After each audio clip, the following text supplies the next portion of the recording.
Good evening. I see the full crew is here tonight now. The full crew is here.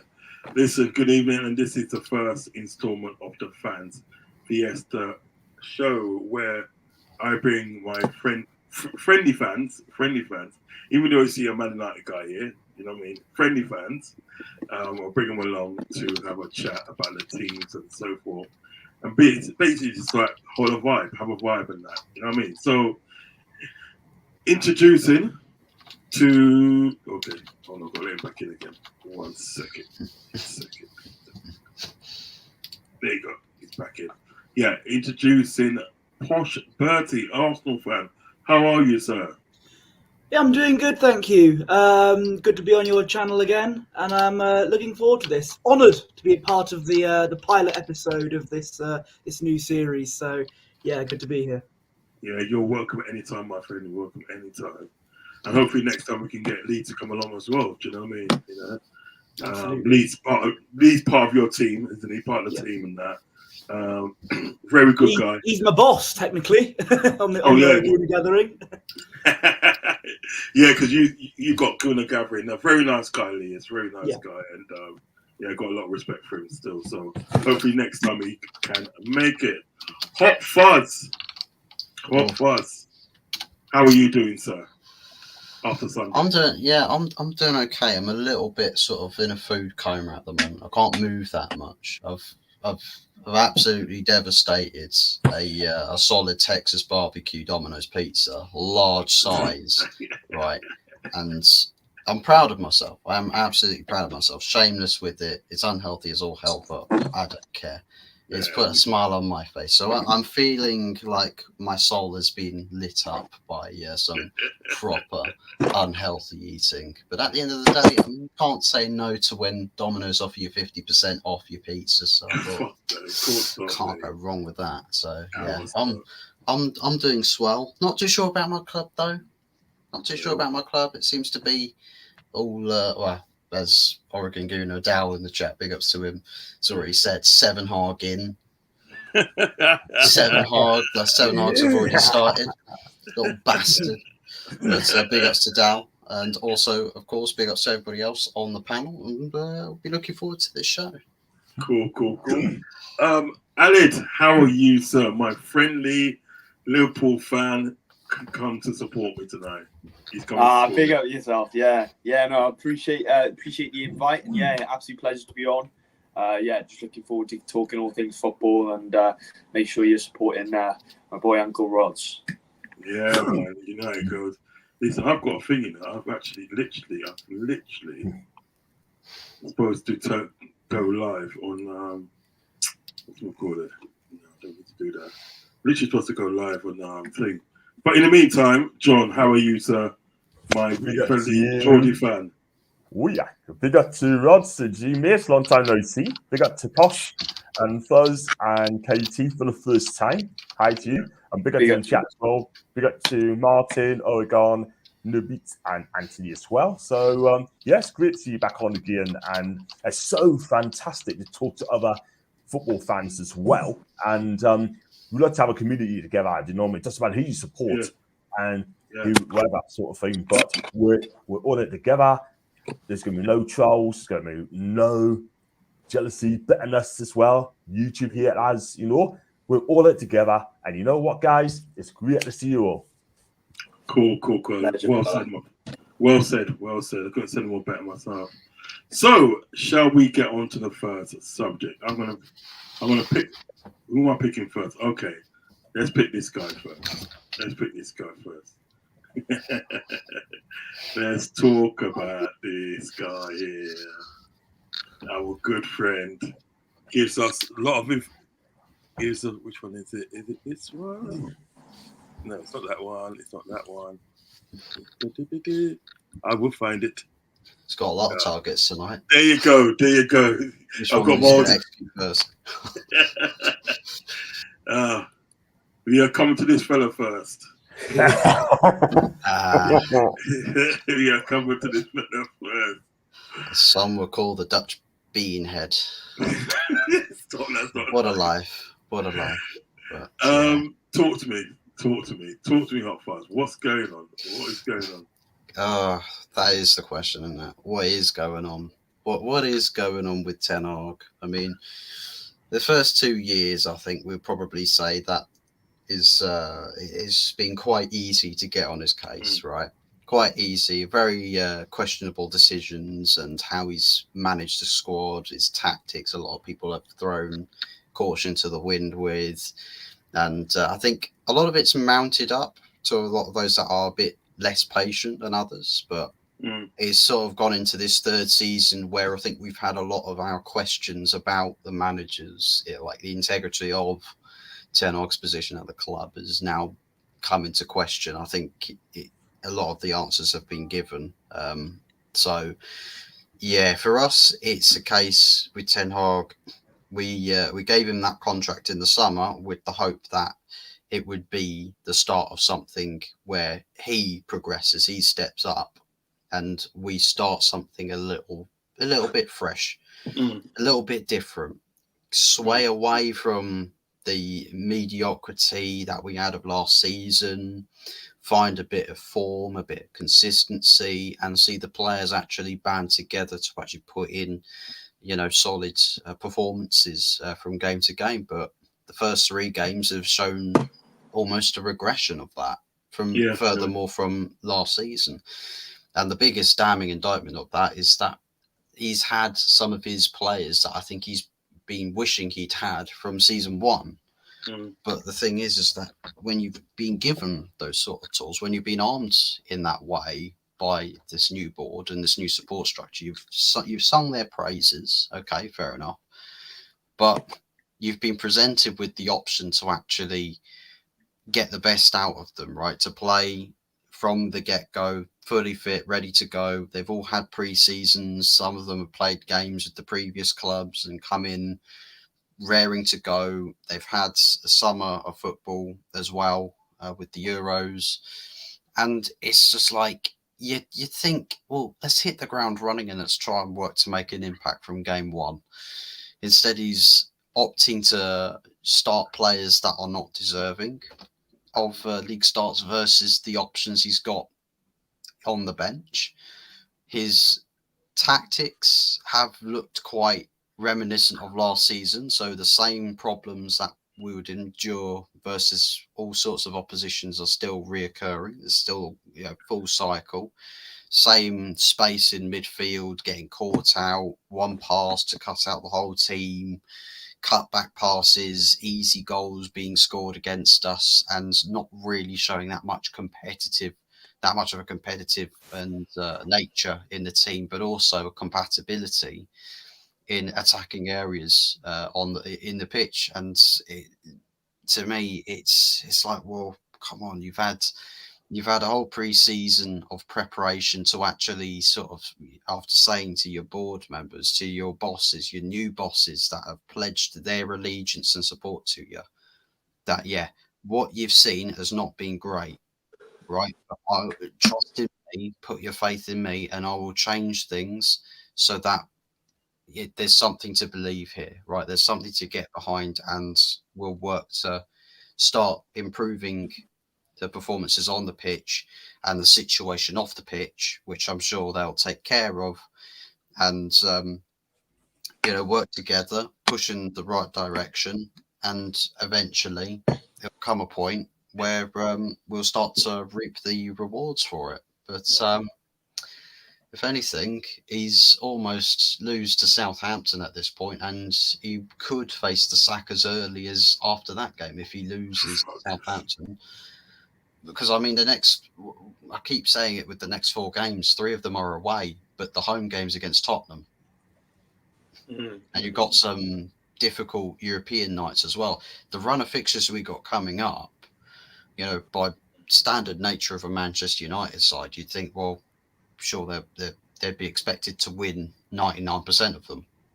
Well, problem is that we're not quite living up to expectation with the great name of Manchester United, and even some of the lesser teams look like really tough opposition for us, especially with the way Ten Hag likes to play. And unfortunately for Ten Hag, he may like to play that way, but none of the fans like to watch it. None of the fans are having a great time. I see people say, "Oh, thank goodness for international breaks." I'm like, what world are you living in? Your country lost the Euros. You want to see the back of international football for a solid half a year, full year to the next tournament. But now they're just like, oh, thank God the international football's given us a break from this. Oh, bloody hell. At least next weekend they can go back to depression settings. Posh Bay, let me ask you a question. Now, do you think it's as much as like a bit of a rough start for Ten Hag and Man United, or do you think at the day that he's actually done? What do you feel? Well, it's hard to tell. I mean, it depends on how he does in the fixtures, which Hot Fuzz has mentioned. I mean, they seem quite tough from the sounds of it. It's in the summer when Ineos took over, Ten Hag was clearly backed in the transfer window because they've signed, on paper, a lot of good players. Xerxes, De Ligt, for example, Ugarte, they just about managed to pick up on deadline day. It's, as we saw in the game against Liverpool, it has not been working so far. I mean, I'm sure the less said about Casemiro's performance, the better from a Wow. Man United fan standpoint. But yeah, it's not looking good at the moment for United. John Sinclair, what's your thoughts on our Thoughts situation? on my team or talk about No United? thoughts on the United, like Ten Hag and United. Um, Do you think it's a rough start, or do you think he's actually done? Well, the thing is, though, right? I mean, it's easy to sit and say that Ten Hag should be done, yeah. But for me, I mean, I'm sorry, Fuzzy. I mean, I think he needs a bit more time because if he goes now, who else is going to come in? That is the thing. Do you know what I mean? But if you look at the players he's got, I mean, he's brought in Ugarte, he's brought in Xerxes as well, he's brought in Martinez is back as well, and you got to delete at centre defence as well. I mean, look. He reshaped the team. The problem is, right, it's just the same old United, yeah? You got Casemiro, right? I mean, he started well, but he's gone back to the Casemiro from last season. That is the thing, and I think he's the problem. He's a big problem. You watch him on Sunday, right? That is the shadow of Casemiro, as far as I'm concerned. And I'll tell you something else as well about him. Real Madrid did not give it the players, right, if they feel they cannot do it anymore. I mean, they fleeced United to 60 mil, 70 mil, right? They must be saying, yo, nice. You know what I mean? 70 mil, yeah? And that ain't great at all whatsoever. That's 70 million wasted when they could have got a world-class centre forward. That is the thing. That's what they needed. Xerxes will come good because I watch him play for Bologna, right? But I think he's going to come great. 11 goals last season for assist. But... you know, I think he'll make it. Boyland is a miss as well. I mean, I think he's coming in together. Yeah. But Marcus Rashford, what is wrong with this guy? That guy needs to be dropped. Yeah. I'm sorry. Sold. And sold as well. I'm not being funny. I wouldn't have him at Newcastle. I'm sorry. I know people, our fan base, gassing this guy and say, Eddie will make Marcus Rashford a good player, blah, blah, blah. Right. But for me, I mean, what's he, 27?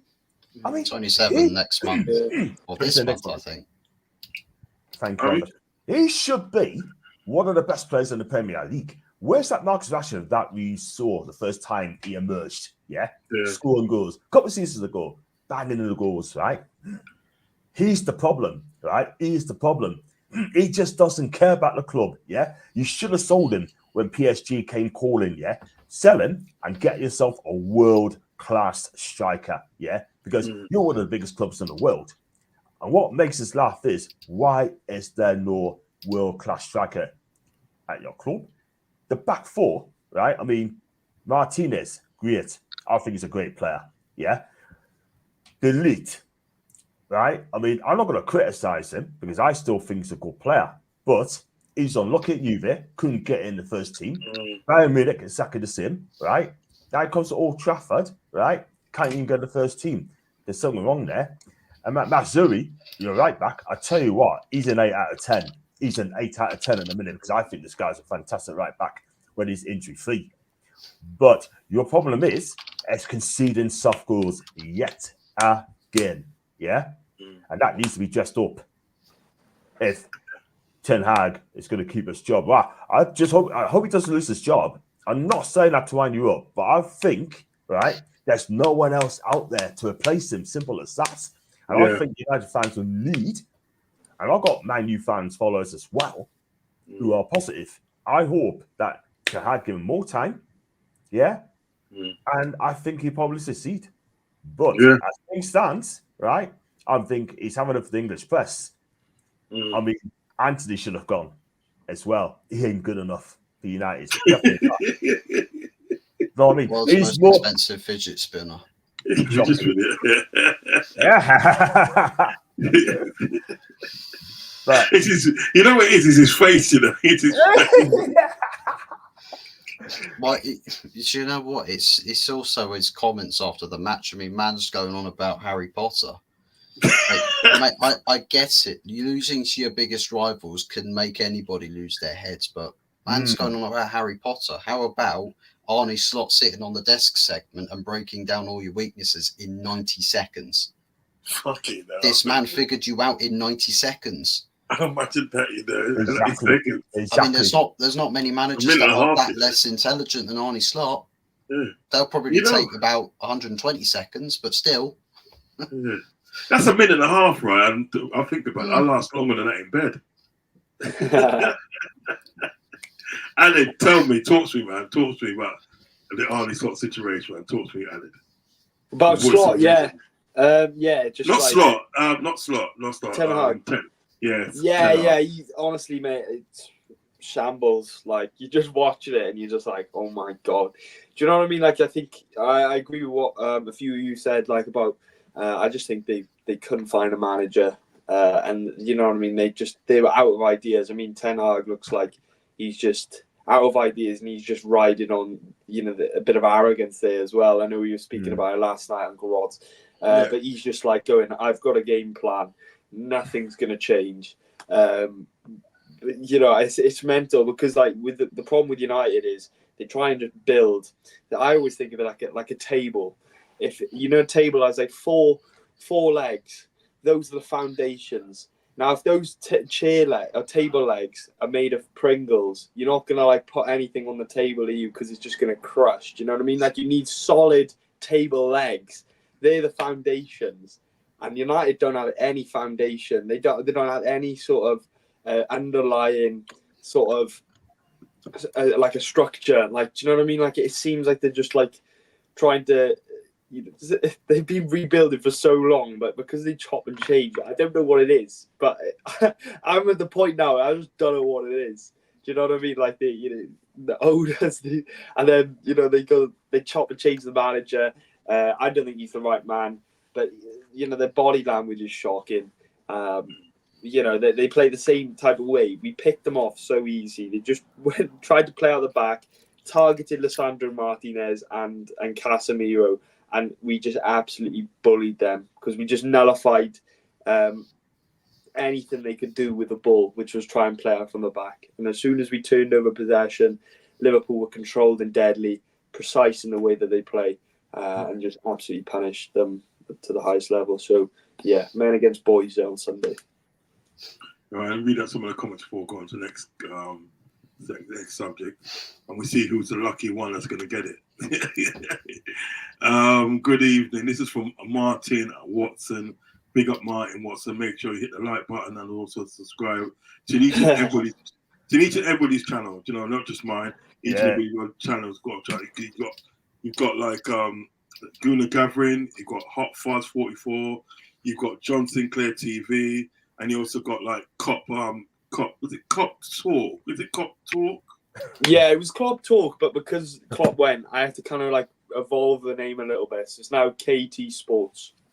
KT Sports. You got KT Sports here. He's got his channel as well. So make sure you guys like and subscribe to everybody's channel on here, not just mine, everybody's channel, because everybody deserves the love. Especially Hot Fuzz in this time. I need God at this point. Just to make me happy with the Man United season again. So he says, good evening. The infant's good looking, sexy. It's the choice. I know what it is with Martin, right? He always does this, that. But you know what? Big up to you, Martin. Bless up to you, man. And he's one of the regulars as well, man. And he's a great guy. Brilliant. Good. Speaks sense as well. Good. Oregon Guna says Serenag in. Big up star. Nerve Beats, big up Nerve Beats, man. One of my good friends, Nerve Beats, we've done a show yesterday on the channel yesterday, LRFC Forever, and we had a guest on there. We had a Man United guest on there, Noureddin from Saeed's channel. Do you know what I mean? And he was on there, and I'll tell you what, facts, pure, undirty fact. In it, Aled, it was just I was literally just sitting there, listening to him. I was just what he's saying. I didn't even want to. Yeah, I just was wanting to sit there and just absorb what he was saying because he was just he was spitting facts the whole way through. To be honest. Yeah. So Nerve Beats football analysis. He said Fiesta. Anthony Herbert in house. Big up Anthony Herbert.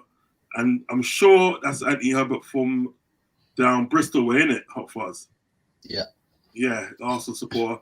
Very nice chap. Big up. He said, big up the panel. I hope you well, Big Fuzzy. up, Anthony.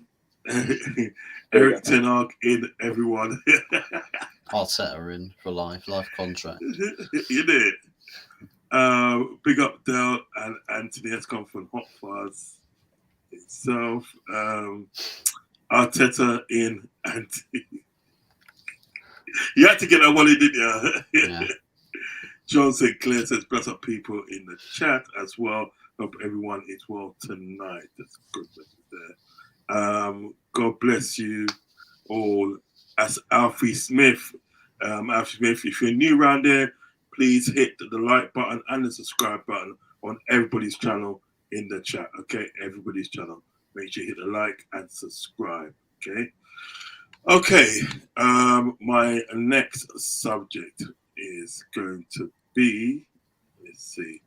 I'm just gonna pick randomly. Let's talk about this guy. Let's talk about this. Let's talk about it. I know Posh Bertie will have something to say. Oh, it's my turn. Yeah, it's you. I know you have something to say about it. Listen, so they had a game weekend just gone, and it was Arsenal versus Brighton, because Arsenal was the home team. Arsenal versus Brighton, and basically it finished 1-1. Now there was a few contentious sort of like decisions in that game. One of them it was contentious, but I can understand it, and that was the red card that Declan Rice received. So, Posh Bertie, I'd like to get your thoughts on the game and also, obviously the red card. So we talked about this on a Gooner Gathering. We had a Brighton fan on our channel a few days ago, Joe from the Albion Obsessed podcast. So yeah, cheap plug for our channel, and subscribe to him as well. Yeah. So I know that when I first saw this live, I was going, what on earth is going on here? But I know that there are these new rules in football. Arguably, they're probably quite stupid rules, but they're rules nonetheless. And a lot of our fans are going, oh, it wasn't a red card. It wasn't a red card. And they're right. It was a yellow card he got. They forget that Declan Rice was on a second yellow. So perhaps if he didn't make that clumsy tackle in the first half, then maybe he'd have avoided getting sent off and it would have been less drama. And on that clumsy tackle in the first half, it was a good job the studs weren't showing, because he would have got a straight red for that. Obviously, when you're down to 10 men, it's going to be a disadvantage for us. But the disadvantage definitely showed, because we got absolutely, I think bullied is the word I was looking for, by Brighton there for the majority of the second half. They deserved the equaliser. We had a couple of chances as well, but the lack of a striker showed. If only we had a 3-month window to sign one, eh? But anyway, what was I going to say? Yeah, I also my problem with the Declan Rice situation is the consistency issue. Yeah. Because João Pedro also kicked the ball a lot more obvious than Declan Rice did, and he got away with it. Now, why didn't he get a yellow card? I don't know. So it would have been fair if João Pedro got a yellow card for that as well. But this decision was not the sole reason why we dropped points. I'm sick and tired of Arsenal fans blaming the ref every time we drop points as a scapegoat. They seem to be a bit too scared to hold the players accountable for dropping points. For the second half, for the equaliser, I think Gabriel and Ben White should have done better to stop both Minter and João Pedro. That's not Chris Kavanagh's fault, right? That's the fault of the players there. And Martin Odegaard, in my opinion, had undoubtedly had his worst game in an Arsenal shirt, in my opinion. He picked up a knock in the first half, and that's what caused him to play a bit badly. Why didn't he come off? Well, probably because we've got absolutely no depth in that position whatsoever. And this is why I am not entirely pleased at Arsenal's transfer window. We have a lack of midfield and attack because, we signed Marino, but he's now out for 2 months. Cheers, Gabriel. Breaking his shoulder in training. If Declan Rice, of course, is going to be out for the North London derby, which is a huge disadvantage for us. So we've got hardly any depth in midfield and attack. And Raheem Sterling as a backup for Saka, okay, fine. But I just don't like how we sign these Chelsea cast-offs. This is the 5th time in 6 seasons we've signed a hand-me-down from Chelsea. It's getting a bit annoying now. Was the Rice second offence a yellow card, says Steve. If he broke those new rules that are happening, then yes, he should have got a booking. But he had a second yellow, and therefore he got sent off. So you can't help that. But it's frustrating. But our next 3 away games, by the way, Tottenham away, Atalanta away in the Champions League, and Man City away. One of those games without Declan Rice. Atalanta are no pushovers as well. They've won the Europa League, so going to their ground is going to be very tough. And of course, Man City are Man City. If we lose those 2 games, or even drop points at all in those 2 games, then it's going to be a huge uphill battle for us. That's my take on Arsenal so far. Hot Fuzz, what's your take? Declan Rice, disciplina. I don't know what he was thinking with knowing in that situation where you've just committed a foul, knowing you're on a yellow card, right? So you've already caught the referee's attention. It's not like where it's an open play where the play just stops and then a player after the whistle kicks the ball and everyone's going, oh, what's going on? The referee only just sort of turns around and is like, oh, the ball's over there now. Just try and get the ball back and let's get play on with. I think the fact that he's drawn attention to himself there and then interrupted with the restarting of the game, because by which point people will say, well, why didn't Veltman get a yellow card for kicking Declan Rice? If he got a yellow card for kicking Declan Rice, that kind of defeats the whole object as to why Declan got a second yellow, because Declan wouldn't have been booked at all. They would have just said, well, Veltman, come on, you've just kicked a player here, have a card, have a caution for that.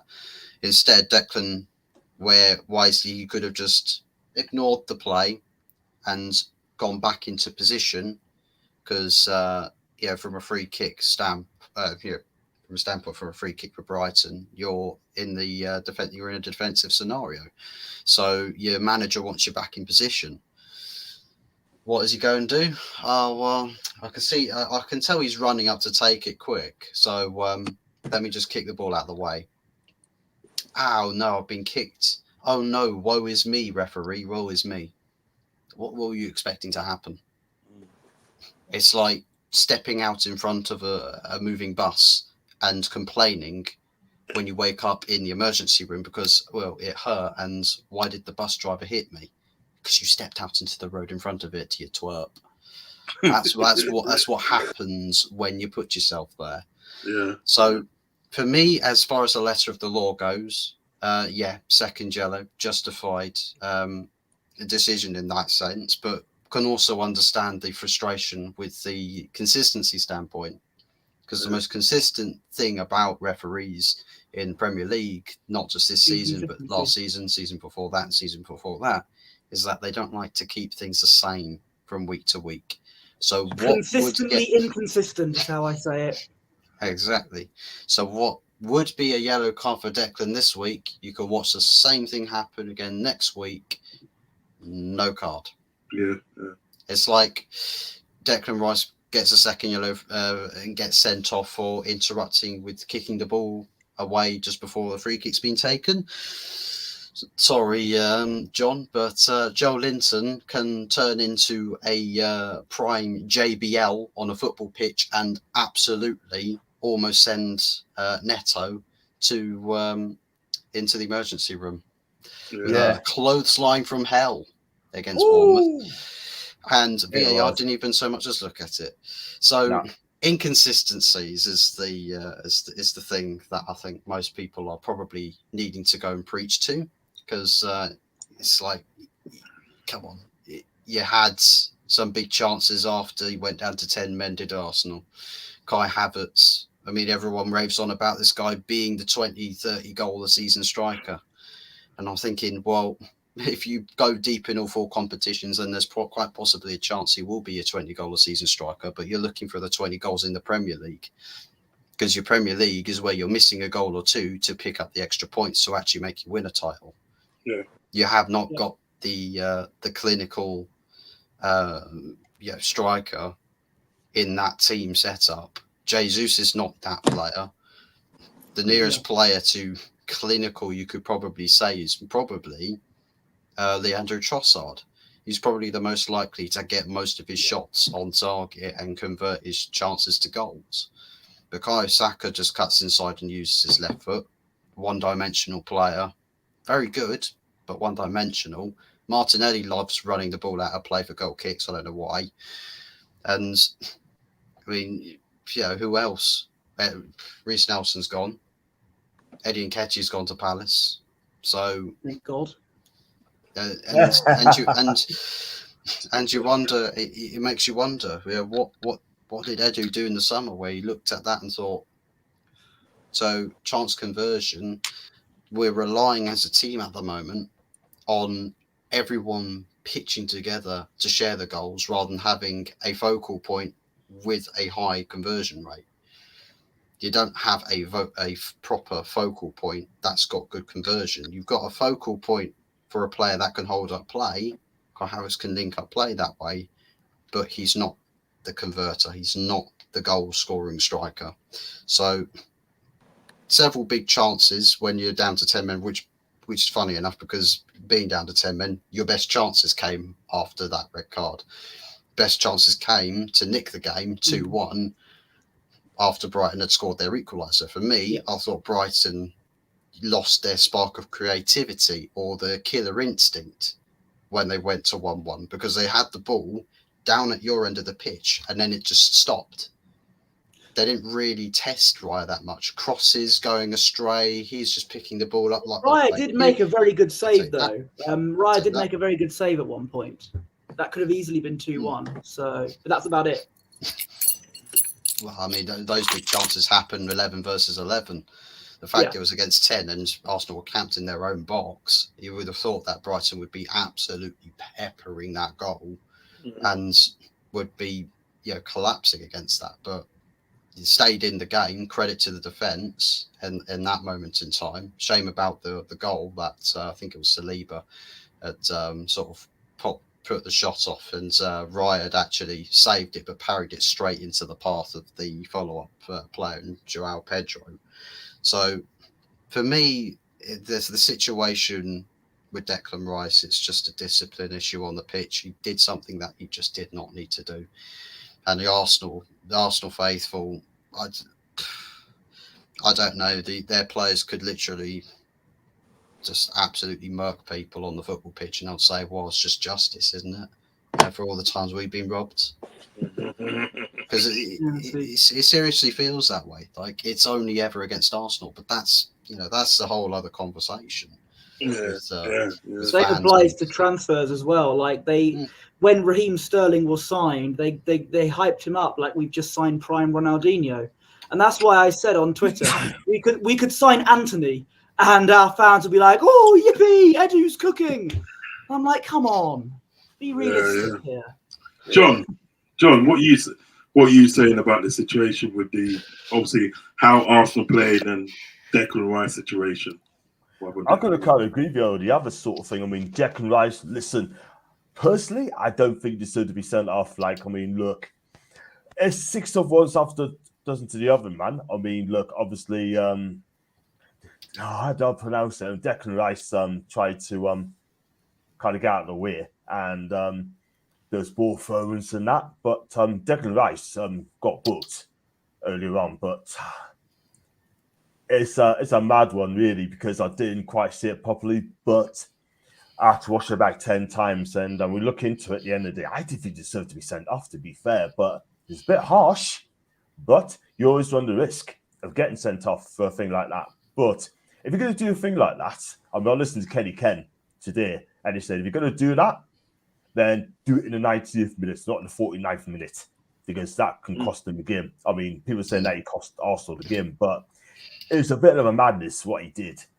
But for me, I can't see him done anything wrong there. But Feltman, I think, made a play for him, and he got exactly what he wanted, I guess. But I mean, you knew he saw the yellow card, and North London was going to come in a week on Saturday or Sunday, whatever it may be, and Declan Rice kind of missed that game. So people say it's a Dafford card, and he's going to miss the derby. So, it's a hard one. Hard on Rods. Very hard one. I mean, look, when you look at it, I watched about 10 times, and we look back at it, I think he did deserve. My motto is that I think he's trying to waste a bit of time and trying to be clever, but didn't quite work. I know. I just think at the day, sort of, he knew what he was doing when it came down to sort of like, because he had a flick of the ball, and I think to myself, look, if you're in a yellow card, you've got a yellow card already. You know how sort of like referees themselves can be very temperamental. Do you know what I mean? Yeah. I agree. Do not give them an excuse to show you another yellow card. You know what I mean? Do not give them an excuse. And I honestly feel, Alid, that Declan Rice gave the referee the choice to give him the next yellow card. Yeah. When you're giving a referee a decision to make and an opportunity to make that decision, you're kind of playing that stupid games. I mean, it goes back to the adage, play stupid games, win stupid prizes. And when you're on a yellow card, you're kind of leaning into that territory that you kind of need to be on a bit of a tightrope. So, Declan Rice has played that risk. It's not quite come off. I get some of the frustration across the Arsenal fan base when it comes to inconsistency, but I suppose you can extrapolate that across, every team, because every team has, dealt their fair share of, robberies. As I say robberies, but you know what I mean, inconsistencies with decisions. There is a ground to really look at it. Like next week, a certain situation will happen, very similar, and maybe a different outcome.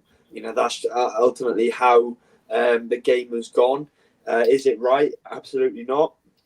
But ultimately, Declan Rice, has to take accountability, and I think, like you said, Uncle Rods, when you're giving the referee a decision to make, I think it's about taking accountability, and I think Declan Rice has to acknowledge that he was in the wrong there. He should definitely have not done that, especially on a yellow. That's not to say João Pedro shouldn't have got a yellow card as well, but ultimately, in the context of the game, in the situation of the game, when the win is not there, they're not of significant. Where it was on the pitch as well, you have to think it wasn't of a significant threat to Arsenal. It was deep in Brighton's halves. Like, do you know what I mean? Like, it's just about managing the game, but also having that. He didn't need to do that, so it's on Declan Rice, and he has to, take responsibility for that. Yes, he has to own it, because that's the first thing I thought straight away. You don't need to do that. You literally don't need to do that. Ravi's got a question here, and we'll go to Ravi's question. Excuse me, sorry.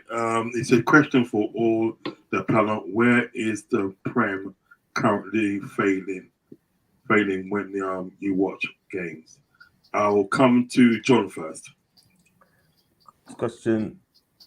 Is it failing? Yeah, failing. Yeah. Question all about where's probably currently failing when you watch the games. In what sense, Ravi? In what sense? I think it needs a bit more context to it, doesn't it? If I were to allude to that question, I think what he's probably referring to is it when you watch a Premier League game of football, what sort of disappoints you the most with the experience? Should there be something that disappoints you when you watch the game? So, for example, like VAR, constant Yeah. interruptions or something. Is that the thing Yeah. that gripes you the Yeah, most? I or think is they there get something Yeah, else? exactly my point there. VAR. I mean, look, not consistency enough. It's not enough consistency. Yeah. You just mentioned there as well, Fuzzy, that Joe Luton should have been sent off for that clothesline on the goalkeeper, right? I mean, it's just basically, I mean, it's just not consistency enough. You know what I mean? It's just you know, every season it's supposed to be something different, right? And it's just getting worse. Yeah. I mean, to be honest, today I think like if say for instance today, so like this yellow Declan Rice got a second yellow last week, and then also when the Premiership starts back again on the 14th, if somebody gets a yellow card for the same thing, you know what I mean, like two yellow cards, but like the second yellow card is that, or even the first yellow card is that. If somebody gets that for the same thing as Declan Rice, we wouldn't be talking, wouldn't be saying anything. Do you know what I mean? Yeah, we're saying, it's consistent. I may not agree with it, but at least it's consistent. Do you know what I mean? It's consistent. I can understand why he got the yellow card, and I thought with sort of like Declan Rice, not being funny and no disrespect to any sort of like Arsenal fans that may be watching, and obviously my friend on the panel as well. But I thought that, are you stupid or something? Do you know what I mean? Are you stupid? You got a yellow card. Whether the yellow card that you got was warranted or not, you're on a yellow card. Yeah? You know what I mean? Why would you do that? Why would you even attempt to do that, right? We had a game with Crystal Palace, I think it was last season. Yeah, it was last season. And he got a yellow card, yeah? And the yellow card that he got, fair enough, it was minimal. Do you know what I mean, right? But he got a yellow card, right? Yeah. So then I think what it was, can't remember who had the ball, right? But he went in and he went for a rash tackle. Now, it was a sort of tackle, right? If you don't get it right, you're getting a yellow card. Do you know what I mean? You have to get it precise, right?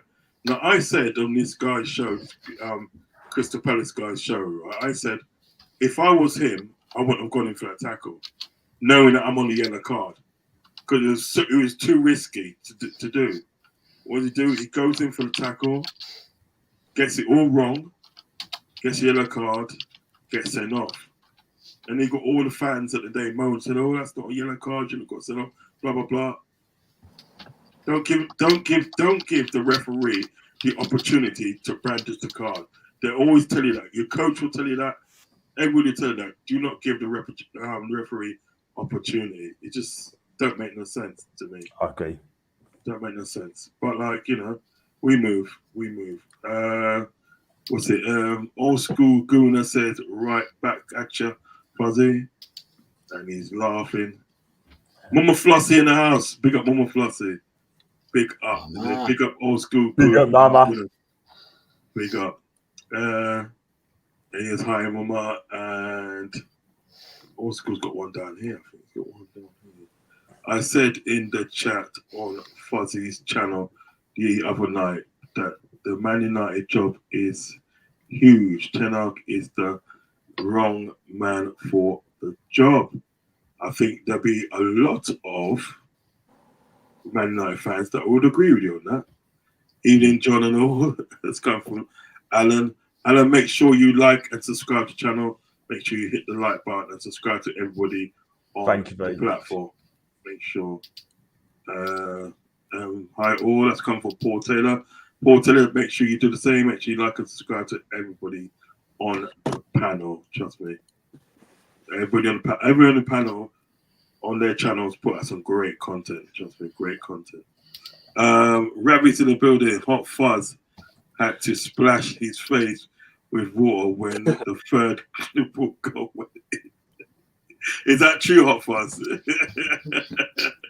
I went and put my head under water in the bath and held myself there. John Sinclair says, "Bless up to Anthony. Bless up." And Ravi says, "Mr. Structure, he's a safe guy from his channel, United Real Therapy. Been watching him since the COVID days." Good. There are some good channels out there. I'm not going to lie to you. There are some really good channels out there. Steve, you never walk alone. It's in the house. He said, "Let's go, champs." Big up, Steve. Villa, yes, Villa. Villa says, "Bless up everyone. You all support the wrong team." Well, as I remember, I supported the winners 2 weeks ago. That's a matter of opinion, Villa. It's a matter of opinion. But make sure you like and subscribe to everybody on this channel, yeah? Make sure you like and subscribe. I have put some channels in here. I think this one is your one, Guna Gathering first. You know what I mean? So yeah, so like and subscribe. Please do. Oh, Ravi, I'll get Ravi to do it. Ravi, you're modding this channel. Can you put these guys' link in the chat for me? Put these guys' link in the chat for me. Okay. So next up subject. Let's go on to the next subject. Stop that one there. And we talk about. I think you're next, actually. You know, John. I think you're going to be next. You know. Say again, Roz. You're definitely next. You're definitely next. Thank There you. you go. There you go. There you go. Yeah. Eddie Howe, is he the man or is he not the man? This is the question. For me, he's 100% the man because I've got to support my manager, and I think Eddie Howe's done a fantastic job. Yeah. And what I've noticed in this season, and I know people in the chat who regularly watch the channel, right? I don't think he's happy. If I'm honest with you, and I'll tell you for why. Because when Dan Ashworth left Newcastle to go to Man U, right? Eddie Howe thinking, you know what? I'm doing this sport director. But what he didn't know, right, that Paul Mitchell has joined up as the new sporting director, yeah? And Eddie didn't know anything about it, yeah? Now, there's been a lot of falling out within the board, whether people like it or not. Let's be real, Steve, Newcastle. And the thing is, right, I mean, Amanda Staveley, today, I was told or heard, has been forced out of Newcastle United. And her husband, Mehmed, they've both been forced out of the club because there was something going on inside the club. And Eddie Howe Eddie Howe wasn't very happy about that. Yeah, you tell by his demeanour in the press conference, he doesn't sound happy for me. And also the England job has come up as well. And that's the thing. The problem is, right, I mean, I don't think, and this is just my opinion, I don't think Eddie and Paul get along. Now, I could be wrong on that. No one don't know what's happening behind the club, but I don't feel they're happy. I don't think he's happy. I don't think they go along. But the bottom line is, I just think it's just something ain't right. I think Eddie will probably want to move on, manage England. Now, I'm not saying he will go to England, but if England came calling for Eddie Howe, I think England's going to watch the situation with Eddie because Eddie is the number one choice. That's just my opinion. But if they come calling for Eddie, I think Eddie's going to reconsider it. He's going to consider taking a job on because I think he's not happy now Amanda's left. I love Eddie. I want him to succeed. I want this man to succeed because they just love playing for the guy. Do you know what I mean? He improves players, yeah? But I'm getting people now saying that he ain't a big enough name manager, yeah? Because that is the thing. If you want to win trophies or win a title, then we need an elite manager, yeah? And that led me to say, I want Eddie to be sacked. Eddie is here. I've got to go with Matt Flossie as well. He's our manager. We've got to support the guy, yeah, because he plays great football. But at the same time, I want to win titles. I want to win trophies, yeah. We haven't won a title since 1927. We haven't won a domestic trophy 55, yeah. And we haven't won. And we last won a trophy, the first cup, in 69. Before 69. 97 years. 97 years, bro. No, 97 years. We've not won a trophy, the title, since 1927. 97, yeah? Yeah? And our fan base just can't remember that. They don't want to talk about that. They're saying top four, yeah? Flip me a trophy, yeah? That's what we need. If Eddie wins the trophy, then this guy is going to be an absolute ledge. at Newcastle United. They've been a statue of this guy. Yeah, let's be real about it.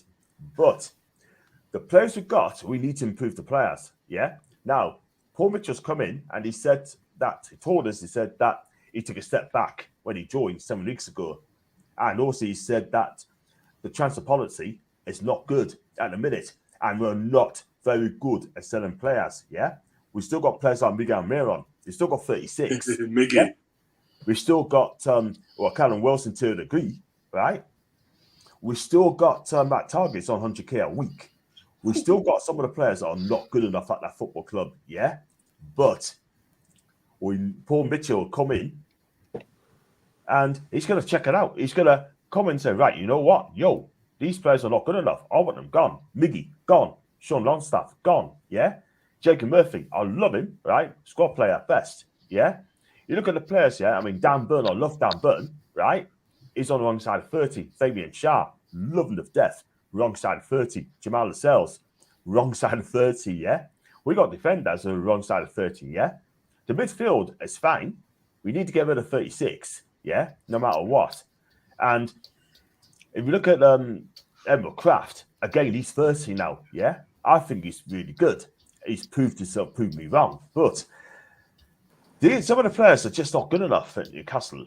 And we're going to need to freshen the team, because at the minute it's gone a little bit stale at the minute. But if you want to improve, I'm going to be like, as an Arsenal fan, we need to get the best players coming in and start winning trophies.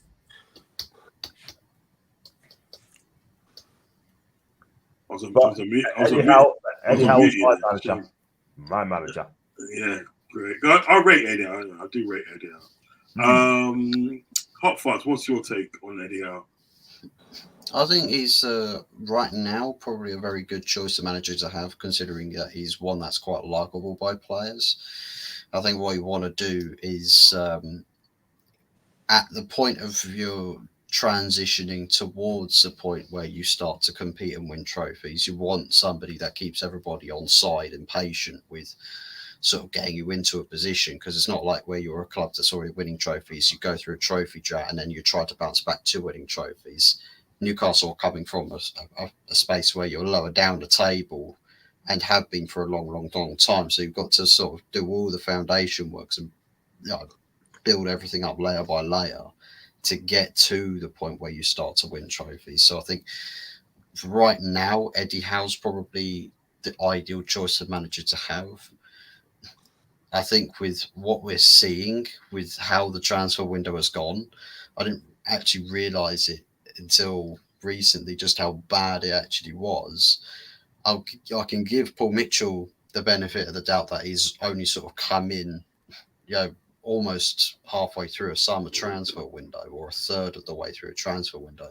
Same thing we had with Dan Ashworth and Omar Barada. Both of those guys didn't start working for the club until almost a whole month into the transfer window. So they can't really have everything laid out in front of them as to exactly how everything's got to go and have it in effect once they get in there.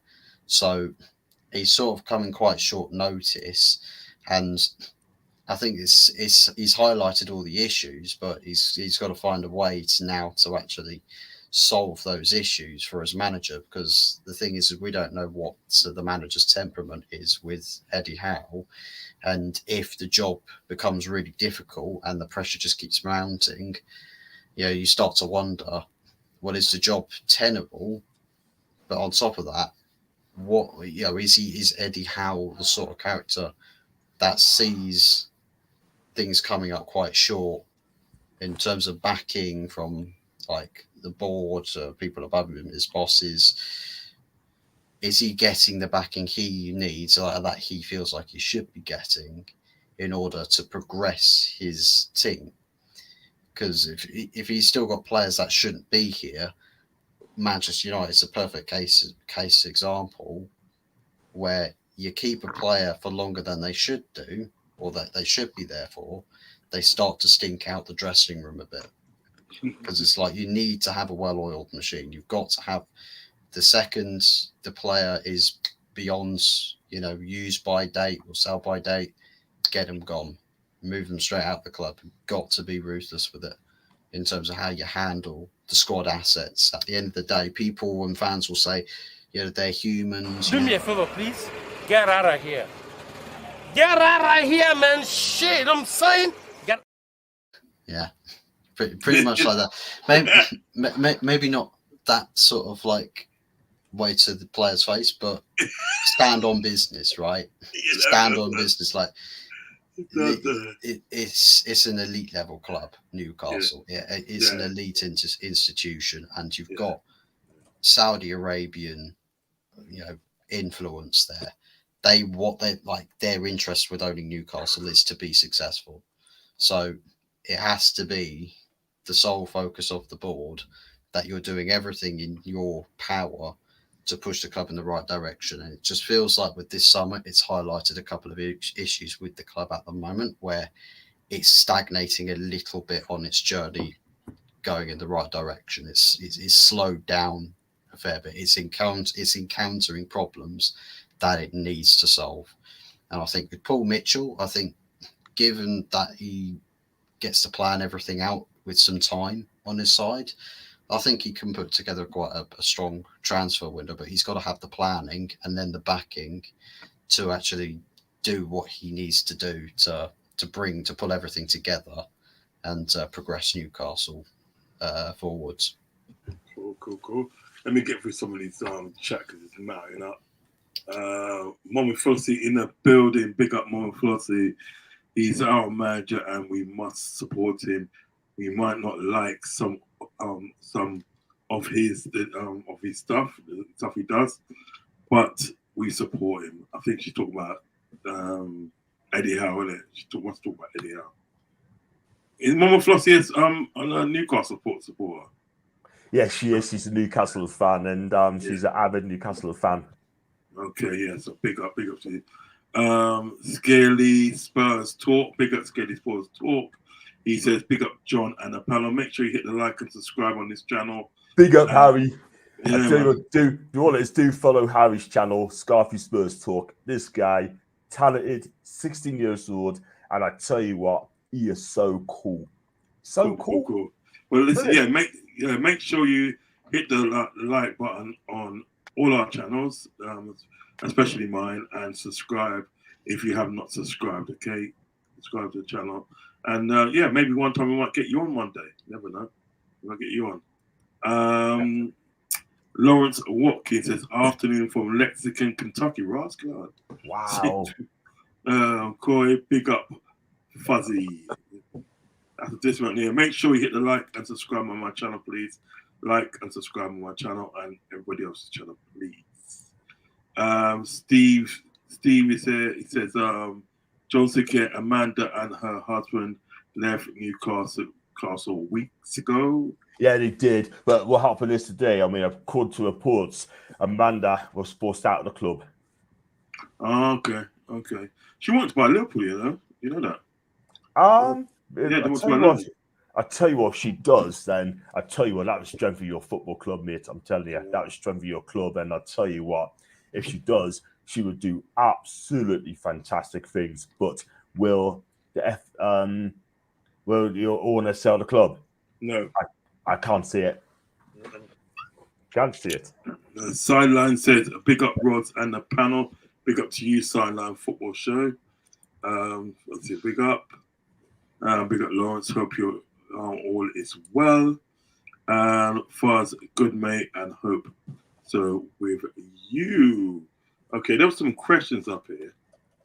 There were some questions. One from Ravi. Question for Hall. How does teams keep relatively fresh throughout the long season? Anybody can take that one. Yeah, I just think constant rotation, maybe not too much, because that would probably affect form when you're making too many changes. It's just game management, I think. You've got 5 subs now, and that obviously I think accommodates larger squads. But it's really a case of it's very dependent on the style of play, but it's also dependent on the squad size, how often the manager rotates, and I just think it's timing of substitutions as well. If you're making substitutions at the start of the game, do you know what I mean? Like if you're changing players at the start of the game, so say if we're playing on a Tuesday, we played on Saturday, the coach has made like 6 changes. You're going to lose your rhythm. It's going to affect your form. You're not going to be as sharp. You might be physically fitter, but I think like it'll definitely play a factor on form. So I think like finding that right balance is key to kind of sustaining that efficient way whilst also trying to stay consistent with regards to form as well. So that's how I think the teams try and manage it. Okay. Or should try and manage it. Cool. Anybody else want to jump in? Oh, I guess not. So let's go on to the last subject. Okay, the last subject. And let's see who we're picking now. We stop now. Let's see who we're picking. This last subject. I think it's going to be this lucky chap here. The scourge of Old Trafford. They've had to call it Mo Trafford now. They call it Mo Trafford. Mo Salah Aquarium, you mean, with all the leaky roof jokes. So I want to come to Alan first. Listen, That's too good, Alan, by the way. Well said, Alan. He's absolutely right. I mean, look. Premiership falling on VAR refs. Yeah. PSR, and also PSR as well, because I tell you what, that needs to be scrapped. Seriously, man. Yeah. Oh yeah. Yeah. Right. No, I want to come to Alan. I'm asking, like, listen, very good game on Sunday. Very good game. You can't deny that.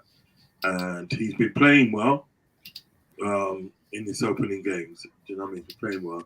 And, you know, Mo Salah is that kind of guy that when he steps on a pitch, he's breaking records. Do you know what I mean? You know? But he said, look, I haven't been approached about sort of like a new contract. Yeah.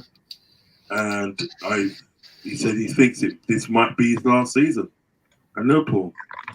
So I want to get your thoughts on the situation, Ali. Yeah, I think it's a smart move from Salah. I think, you know, when you're dropping a performance like that, you're kind of given a platform really to kind of make a bit of a statement to the owners. Look, Salah's also got a wider incentive as well. He didn't quite play so well towards the back end of last season. You know, he kind of picked up an injury in the African Cup of Nations, couldn't quite re-establish that same form. And I think when we talk of Salah, we talk about his availability and how often and durable he is throughout the course of the season. He's very rarely injured. So it was definitely a little bit of a, not a red flag, but a definite eyebrow raiser. But no, he started the season very, very well. On the weekend, I think he put out, an incredible statement in one of the biggest games. You can really do that. Irrespective of form, you still got to turn up, and Salah was toying on that right-hand side. But I think the way he's kind of adapted his game now, he's a lot more inverted. I think, as a team and as a collective, you've got to evolve as time goes on, because if you give teams a blueprint on how to beat you, they're just going to, try and follow that up and try and, spoil the party. But this is what Liverpool were doing. Same sort of thing with Diaz. Playing very much inverted and, cutting the space between the full-back and the centre-half, really causing that problem down that far side. So, Salah was incredible on the weekend, and I just hope he can kind of continue the form now. I think, obviously, I think there will definitely be some sort... The club have to offer him a contract. The club have to, but pretty much he's a player that delivers season in, season out. And I think for a player of his asset, of his contribution, you need to kind of give that contract offer at least. He said the club haven't approached him. I expect an offer to be placed. But I just hope he can kind of continue this form. I know, obviously, a lot of people are making a lot of his performance, and rightfully so. I just hope that as well, when I'm looking at it from a point of view, there's a bit of an international break. I'm kind of glad to a certain extent, because a lot of people have bigged up the likes of Salah, Gravenberch, Diaz, and I'm thinking, well, let's just give these players the credit, rightfully so, but let's not get too carried away, because give them an opportunity to just reset a little bit, come back and just pick up from where you left off. But what a start, and what a start as a team, but what a start from this man. So what, Hot Fuzz, what do you think about the Mo Salah contract and stuff, and this and that? And I know you'd be glad to see the back of him, but put your football head on and give me your opinion. With Mohamed Salah, I'll probably say it's a damning statement to make, but it's sort of like you think about Liverpool Football Club and how they operate business with player contracts and how much they pay their players. Mohamed Salah's demands are going to be quite high, and in various aspects justifiably so, but given his age, I think there's not going to be a lot of clubs that would want to pay at this stage this massive amount of money for a player with not that many years before they see a decline. And I think in various aspects, some people may say that there has been a couple of elements of decline in Salah's game, but the thing is that Liverpool's definitely not the sort of club to offer that contract extension. I think if Salah was on 100k a week, they would have it tabled in a heartbeat. They'd say, yeah, here you go, massive extension. We'll keep you here till the end of your career if we have to. Just sign on this dotted line, X percentage amount of pay bonuses and all. But the problem is that Salah's, is he the highest paid player at Liverpool Football Club? At the moment, yeah. So, I mean, you can't really go, if in Liverpool's case, they don't like to spend much money. I mean, it's quite easy to see just how they've done their transfer business. Literally, Federico Chiesa and then a goalkeeper, which they signed, loaned him back to then have him join the permanent next season. Not fantastic from the board side of things, and I think that's probably what it's going to end up being. That Mohamed Salah will leave probably on the free, maybe to Saudi Arabia, but if he's available on the free, there might be quite a few clubs that will go for him. There'll definitely be options for him, I think. 100%. Definitely. John, your thoughts? Thoughts on Salah? Yeah. I think I'll agree with Fuzz as well. I think this guy's been a fantastic servant for Liverpool Football Club. Yeah, I mean, look, when he came to Chelsea, he wasn't quite ready. Then he moved to Italy with Fiorentina and Roma, and then came to Liverpool for around about 38 million quid, which is quite cheap for a talented player in Mo Salah. And for me, he deserves another contract, no doubt about it. You know what I mean? Because look, he's a legend. Liverpool loves him. The only concern is though, Chiesa is breathing down his neck, but I still keep more for another season. I don't see why not. I think he'll get the younger players to look up to him as well.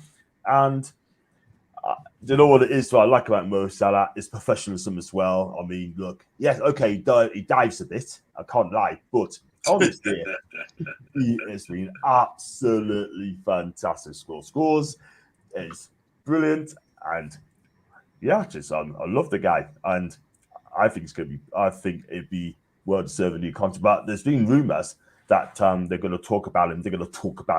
But saying that, if I'm a betting guy, I think he signs his new deal. Yeah, cool. Big up Nick. Make sure you hit the like button and subscribe button to this channel and all other channels. There's a question here question for Posh Bertie. This is a question for Posh Bertie. Thoughts on NLD the North London derby. I think he's Yeah. mentioning. Yeah. Obviously we're going to be there without Declan Rice. Now, don't get me wrong. 2 years ago, before we signed Rice, and even before we signed Trossard, we managed to beat Spurs 2-0 at their ground, and that's when we had Eddie Nketiah up front. But listen, times have changed from 2 years ago, and it's going to be an uphill battle, I think, especially if Solanke comes back for Tottenham, and if Van der Ven is back in time for Tottenham, then I think they've got the advantage. But football's not played on paper, so you can never know what happens. It'll be nice to get one over on the Spuds, even without Declan Rice. So we'll have to wait and see what happens. But yeah, hopefully we don't get any injuries in our midfield and attack, because we don't have many. Like I said, our lack of depth will cost us. So yeah, I just hope we can get the win at Hart Lane for the third year in a row. Yeah. So I would definitely like you to shut up someone who's sort of like Spurs fan, like man like Deji. Deji, boy, Deji. You know what? Saying that, I'd love to get Deji on this channel. I'm serious. I'd love to get on this channel. Swear You to know what I God. mean? He almost came on our channel on Guna Gathering, but due to other commitments, he couldn't last minute. So yeah. You know what? Funny enough, Prosperity, he done the same to me. I think there's a pattern here somewhere. There's a pattern. You know what I mean?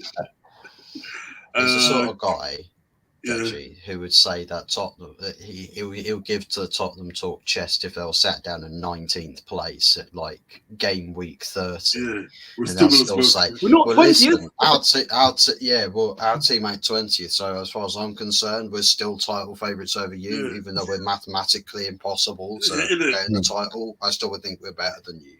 Right? He goes, you see my club? You see my club? That's what he says. That's what he goes, See my club. My club. Question for all are Arsenal good enough to win the league with their current structure? I'm going to give this question to John Sinclair.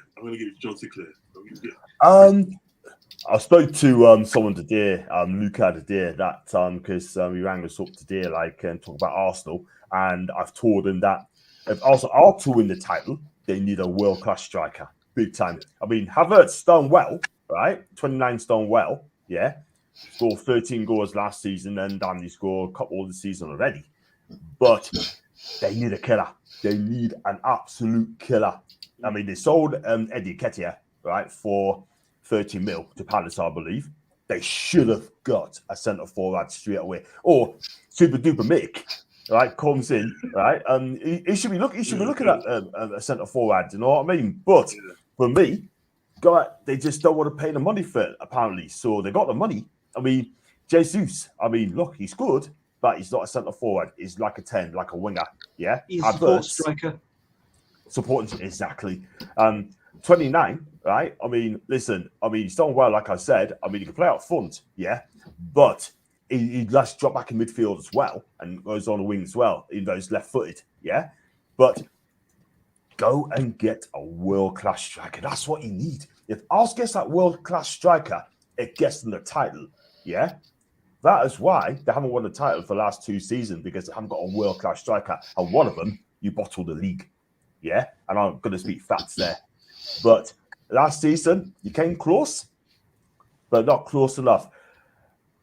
For me, if you are going to win, right, you need a centre forward real quick. But the window's gone now. I think now, January's the time. But, Super Duper Mick will not get a strike in January. He'll probably wait till next summer now, and give Havertz every chance as well. Cool. Listen, come to the end of the show now. I love Super Duper. We've come to the end of the show now, and this has been a good first episode. So I'm going to do this all again next week at the same time. So I'll grab you guys up again, and hopefully we might have some more new guests next week as well. Do you know what I mean? John Sinclair, he's taken my comment off the chat, and he's saying, I haven't. Arsenal need to kill a striker. they win the league. No, he's saying, yeah, he's basically saying that you quoted what he said. You know what I mean? You know, but like, say, even as an Arsenal fan, I agree. I agree with that. Yeah. If Arsenal did have a striker, I'd be a lot more optimistic. Yeah. I still think Arsenal have, that underlying structure to go there and win the league. But it's they've kind of proved over the last 2 years that they can compete. I think it's about who you're competing against, and this City team are a freak because they just find a way to somehow get it done every season, it feels like. So as Liverpool fans, Uncle Roz, we know what it's like. So we can definitely relate. It's one of them situations that I think Arsenal definitely have what it takes, but it's about who you're against. It's just about doing the job. And if you're in the conversation, then you know what it does well. And sometimes I think with Arsenal, it depends what Arsenal turns up on the day. You got an Arsenal that turns up on the day that's literally and day takes no prisoners. Then you got an Arsenal that turns up that sort of like it's lethargic, just don't really play the way they should do to win games. So to me, and they depends which Arsenal turn up. If you can get that sort of Arsenal, that killer Arsenal, you know what I mean, that turns up, trust me, they would blitz. Yeah, they would blitz most teams if they, on their day, and if they're on it, they'll blitz most teams. I've got a feeling with that. You could even look at the one that we, the Arsenal City game at the Etihad. And then you could even look at the game when you guys played us at the Emirates. Just two contrasting games where you just were taking no prisoners, like you did, clinical, precise, and quite deadly towards the end actually. Whereas that City game, your incentive across the game was slightly different. It was just to stop City scoring. I think we were a bit too cautious in that game. Which I can understand considering it's City, but I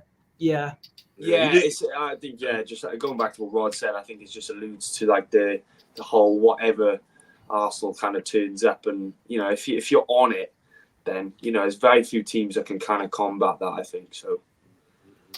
Yeah, Steve, I tried to get to all the questions, but we've got to appreciate there's a lot of chat. Do you know what I mean, that I need to get through as well. So sometimes I'll miss some questions, you know what I mean? But hopefully as I go along with this show, we can get all the questions, you know what I mean? All the questions in, do you know what I mean? It's the first one, do you know what I mean? So, it's just that there's a lot of questions that's come in, you know what I mean? Because we got fans from Arsenal, we got Man United here, we got Newcastle there as well, and Liverpool. So there's a lot. There is a lot.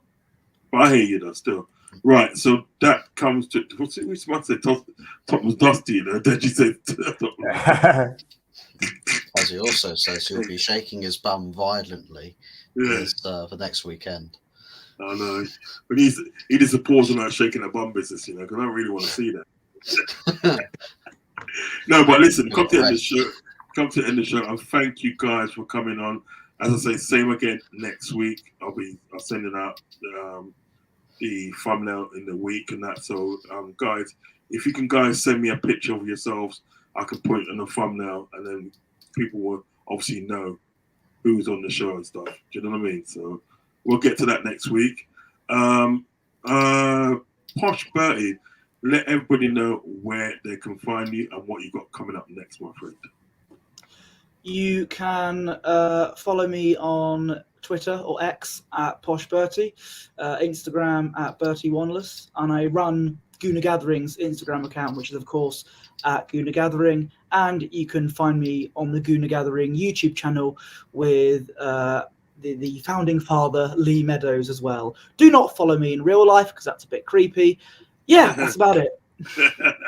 Listen, guys, make sure you go over and like and subscribe to Gooner Gathering. These guys are good guys. They do some good content over there, and they're really, really nice guys. So please go over there and follow these guys. Hit a like. Same to you as well. No problem. Listen, your family. You've got no problem. A Hot Fuzz, thank you for joining me this evening. The voice of reasoning, I always say, the voice of reasoning. please tell everyone where they can find you and what you got coming up next month. So you can find me on Hotverse 44 OG, where I've also been streaming from that location. If you were watching from my end, then you can find the links to most people in the channel. I'll probably need to add KT Sports channel link into the channel description. They're all hyperlinked as well, so it's a mere click away to get to the channel pages, and be able to subscribe to everybody that features on the panel. Always a pleasure to be invited on.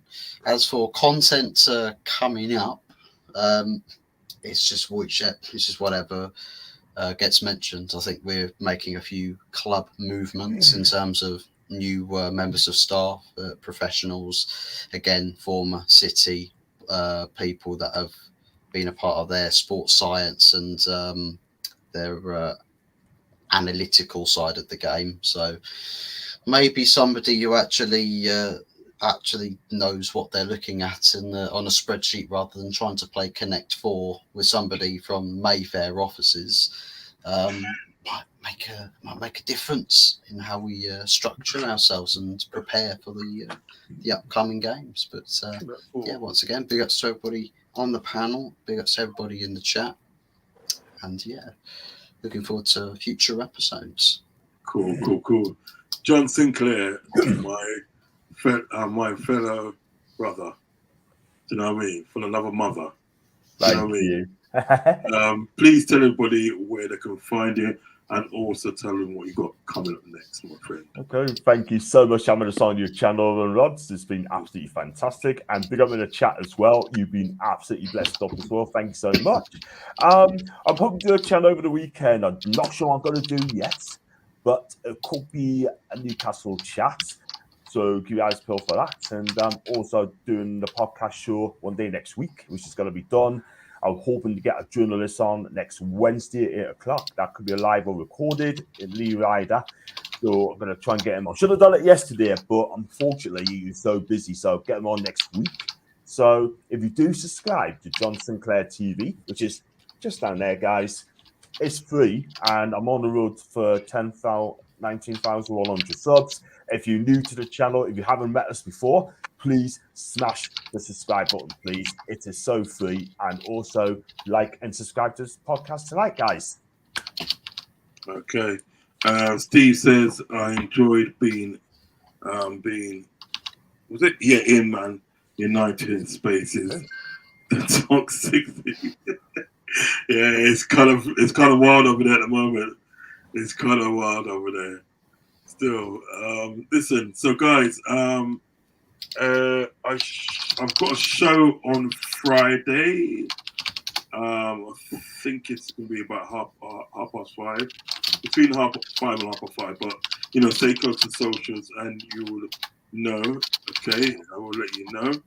And and many more shows coming up. And obviously we got episode 2 next week. Okay, so guys, thank you for joining me. Good night and God bless. Thank you for having me. Thank you, guys. Take care. Thank you, guys. Legends.